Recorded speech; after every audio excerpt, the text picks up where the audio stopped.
안녕하십니까 부모님들 반갑습니다. 영재현TV의 전진영 원장입니다. 자, 오늘 말씀드릴 내용은 23학년도 영재교육 세부 추진계획에 대한 내용을 같이 공유하고자 합니다. 이 내용에 대한 부분들을 갖다가 보여드리는 이유는 사실 이 교육청에서 지금 진행하고 있는 이 내용들에 대한 것을 모를 경우에 올해 영재원 시험에 대한 대비를 제대로 할 수가 없을 것 같다라고 하는 생각이 들어서 이 부분들에 대한 것들을 공유하고자 합니다.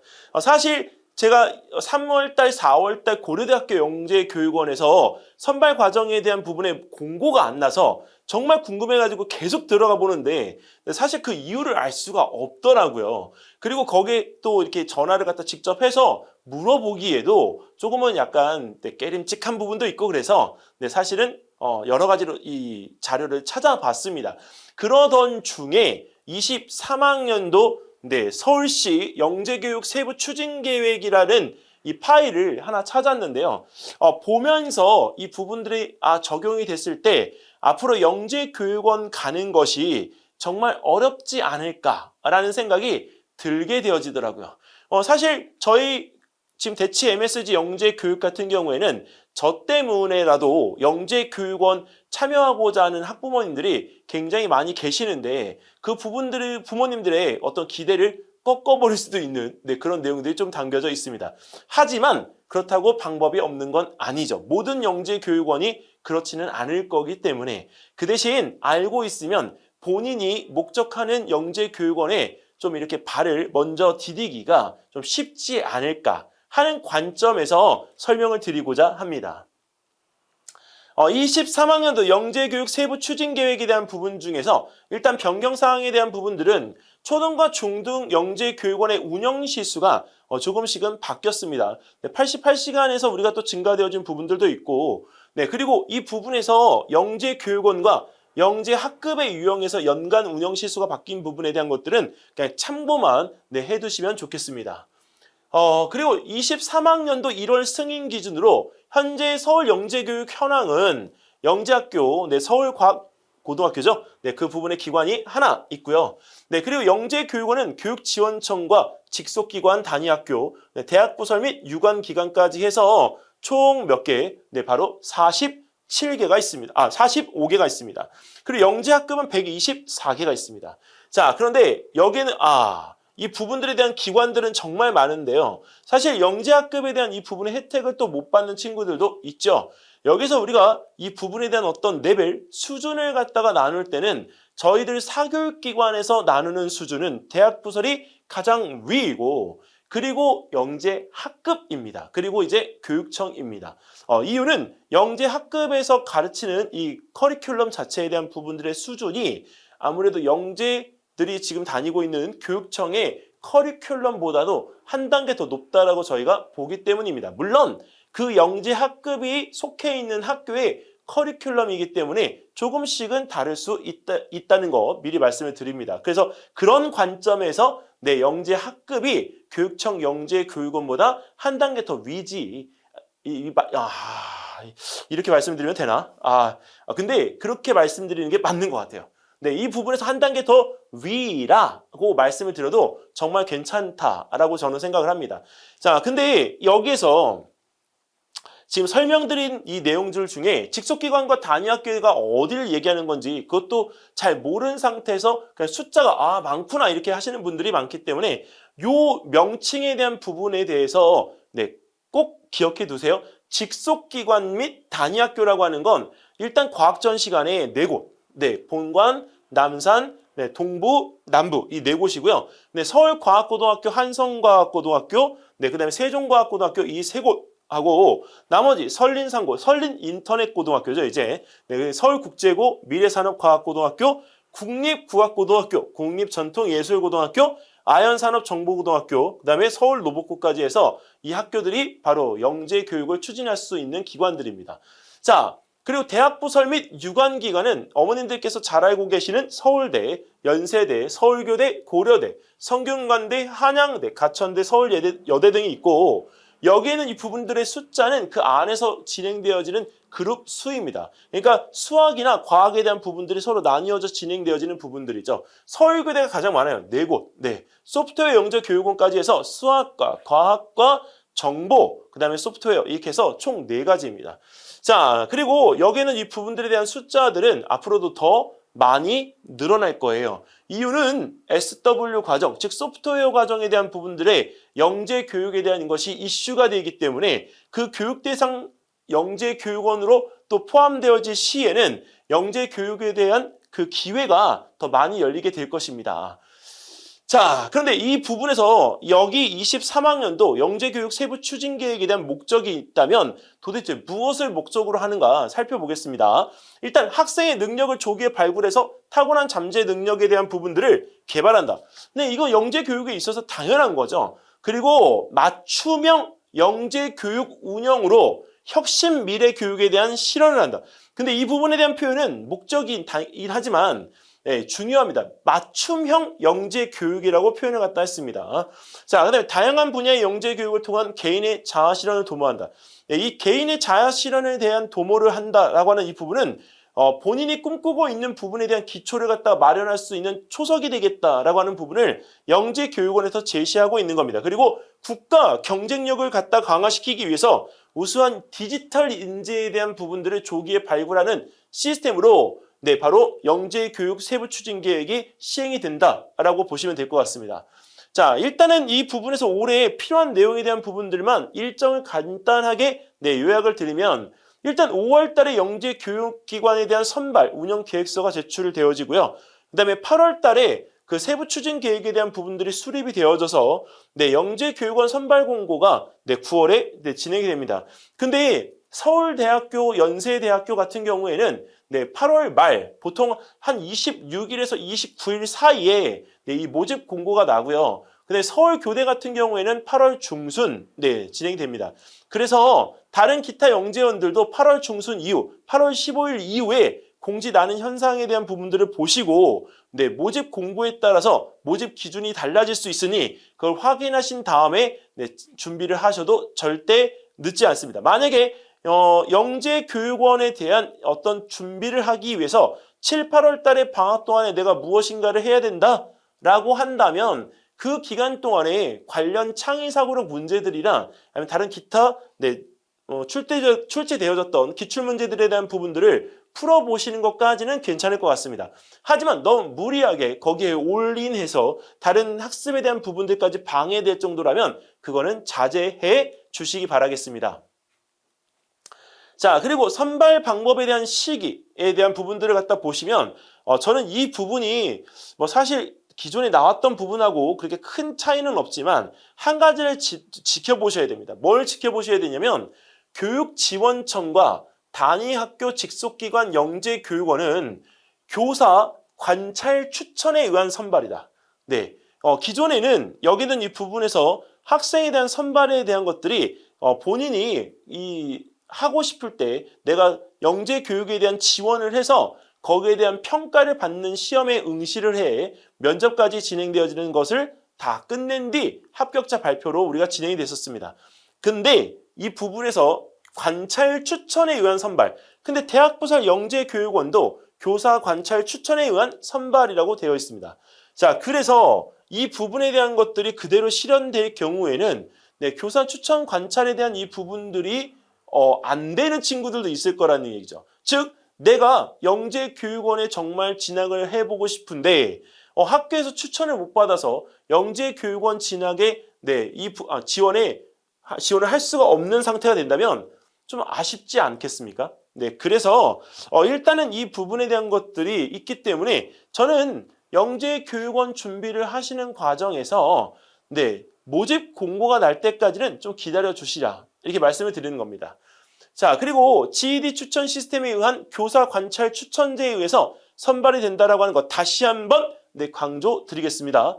네, 그리고 선발 전형 단계에 대한 추진 내용에 대한 부분들을 보시게 되면 일단 세부 계획에 대한 부분들이 나오고 나서 공고가 되면 자기 추천을 하게 됩니다. 이 자기 추천이라고 하는 부분에 대한 것이 무엇이냐면 영재 교육을 희망하는 학생이 GED 추천 시스템에 회원가입을 한 후에 로그인해서 본인이 지원하는 기관의 영재교육 기관별 지정을 하고요. 그 다음에 서류에 대한 작성을 한 뒤 그 부분들에 대한 것들을 선생님이 보실 수 있도록 해주어야 됩니다. 자, 그럼 다시 돌아가서 그 GED 추천 시스템에 대한 서류가 작성이 되고 나면 이 서류까지 작성이 되고 난 뒤에 바로 학교 추천이 이어집니다. 그 학교 추천에 대한 부분들은 필요 리스트에 의해서 체크하는 이런 체크리스트에 대한 부분들이 담임 선생님이나 또는 학교 추천위원회에 대한 부분으로 넘어가게 되고요. 그리고 여기서 담임교사가 체크리스트를 작성하고 학교 추천위원회에서 최종 추천에 갖다가 하는 형태로 진행이 되도록 하고 있습니다. 그리고 이제 여기까지는 했는데 여기 있는 이 부분의 아래쪽에 보면요. 마지막에 학생의 선발 기준에서 창의적 문제 해결력 면접 평가가 있습니다.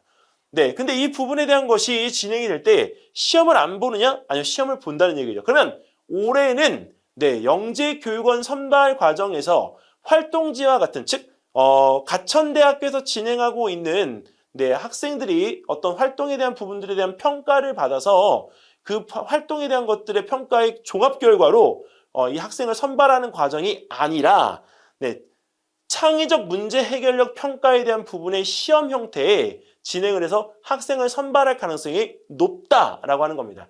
자, 그러면 올해 시험에 대한 부분들을 본다라고 가정을 했을 경우에 자, 지금부터 부모님들은 무엇을 준비하셔야 되느냐? 바로 학원에 대한 부분들과 교재에 대한 부분들을 준비하셔야 되는 거죠. 자, 그런데 여기서 학원에 대한 부분을 선택을 하실 때 무턱대고 선택을 하시면 안 됩니다. 이유가 왜 그러냐면 영재원 수업을 깔리는 건 굉장히 이제 학원 측에서 어떤 상품을 구성할 때는 좋지만 실제로 영재원을 가기 위한 학생들을 볼 때 이 학생의 성향을 보고서 영재교육원에 대한 부분에 추천을 해줄 수 있어야 됩니다. 만약에 지금 성균관대 학교에 진학을 했으면 하는 학생이 있는데 만약에 무리해서 서울교대 쪽으로 방향을 갖다가 튼다. 그러면 저는 그 부분에서 딱 물어볼 거예요. 뭘 물어볼 거냐면 이 학생이 지금 현재 자기 주도적 학습 능력이 뛰어난지 그리고 또 하나는 선행교과에서 수학이나 과학이 어느 정도나 되어 있는지 그리고 코딩, 즉 우리가 컴퓨터에 대한 부분의 습득 능력이 어느 정도나 되어 있는지 물어볼 거예요. 만약에 자기 주도적 학습 능력이 강하고요. 그 다음에 선행학습에 대한 부분들이 많이 안 되어 있다면 저는 성균관대학교 과학영재교육원으로 추천을 할 겁니다. 이유는 성균관대 과학영재교육원이 수준이 낮아서가 아니고요.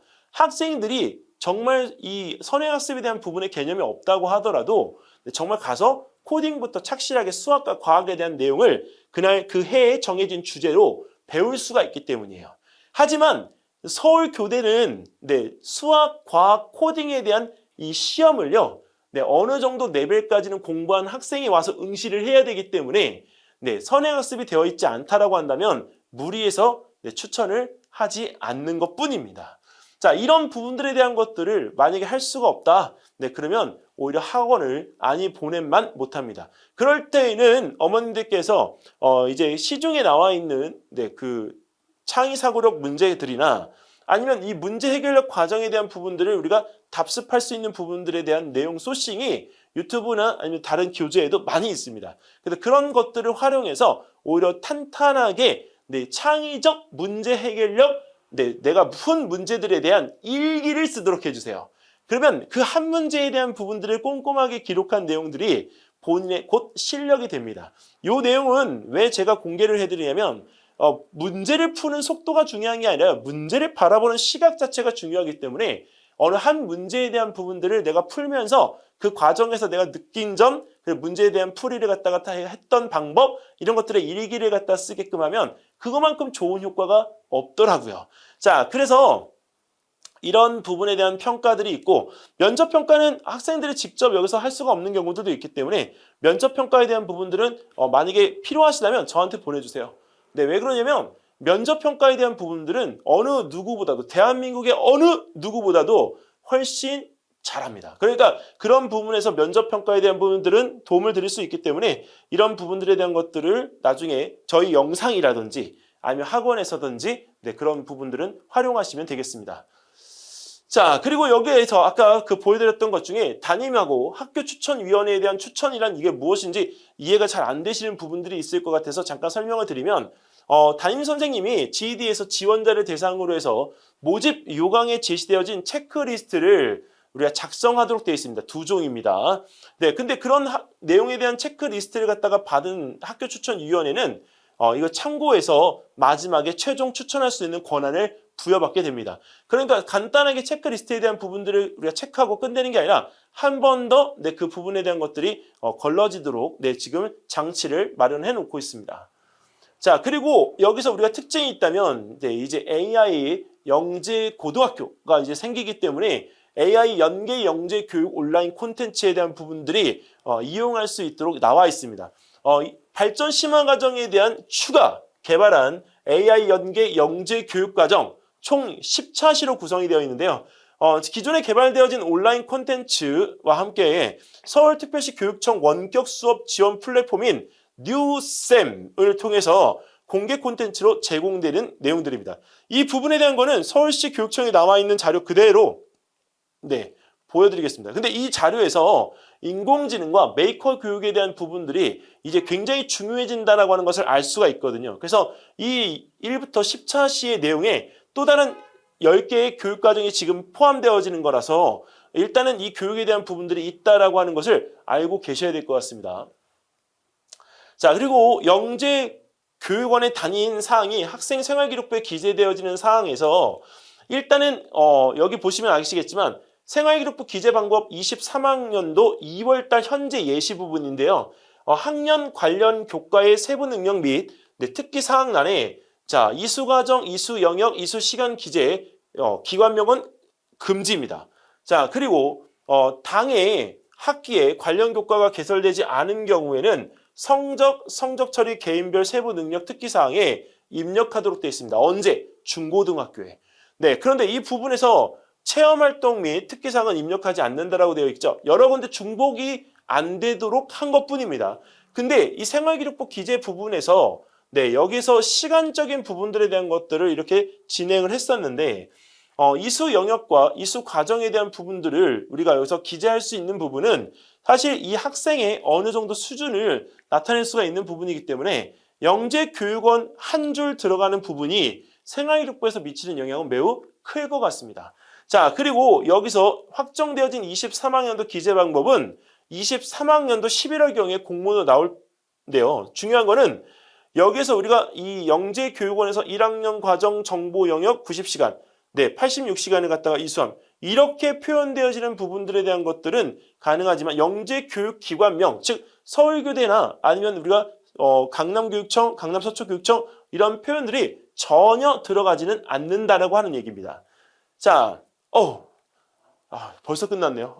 이거 아쉬워. 맨날 이렇게 우리가 설명드릴 때 이 내용이 참 전달하고 싶은 건 많은데 이렇게 PPT와 이렇게 또 이렇게 영상으로 또 제공을 하려고 하다 보면 참 어려워요.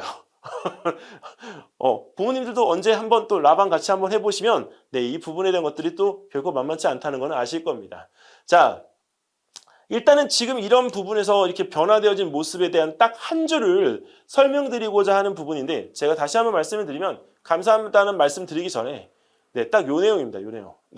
사실 올해 영재교육원은 이 교사 관찰 추천제에 대한 부분에 이슈가 어떻게 풀리느냐가 관건인 것 같아요. 그래서 부모님 정말 부탁인데요. 지금 아직 1학기 끝나지 않았습니다.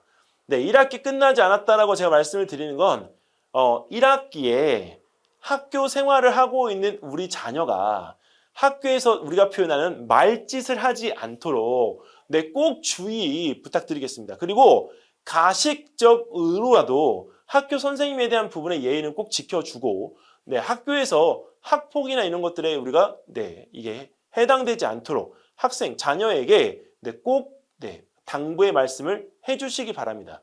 최근에는 우리가 아무리 잘하더라도 그런 부분에 연루가 돼서 본인 스스로가 무너지는 경우들이 굉장히 많기 때문에 일단은 그런 부분에 연루가 되지 않도록 꼭 해주시고 그 다음에 학교에서 선생님에게 함부로 대하지 않게끔 근데 그거를 함부로 대하는 학생들이 사실은 내가 그걸 함부로 하고 있다는 느낌을 받지 못한다는 게 더 중요한 거예요. 그러니까 그러지 않도록 꼭 좀 아이에게 얘기를 부탁드리겠습니다. 자, 그러면 저는 오늘 여기서 조금 이제 좀 이렇게 느슨하게 했는데요. 다시 밝은 모습으로 또 되돌아와서 부모님께 좋은 또 내용을 전달드리도록 하겠습니다. 감사합니다.